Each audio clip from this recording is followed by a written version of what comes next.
আসসালামু আলাইকুম।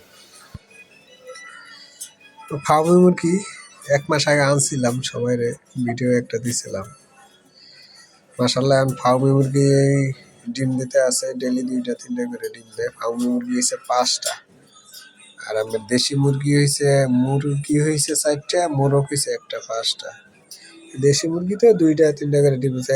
এভারেজে ৪টা ৫টা করে ডিম ডেইলি আসতেছে। মাশাআল্লাহ। আমার বাসার ডিমের চাহিদাটা আরকি পূরণ হয়ে যায়। আর সবাই বলতে পারে যে গন্ধ আসে না, ডেলি ওইদিক দিয়া নিচে ওইদিক দিয়া পাইপ আছে। তো এখান দিয়ে ওই যে একটা পাইপ টানা আছে আমার, ওই পাইপ দিয়ে কল ছেড়ে দিলে ওইটা ধুইয়া ডেলি ময়লা পরিষ্কার হয়ে যায়, ডেলি চলে যায়। তো ময়লা জমে না, ময়লা না জমলে তো গন্ধ আসবো না।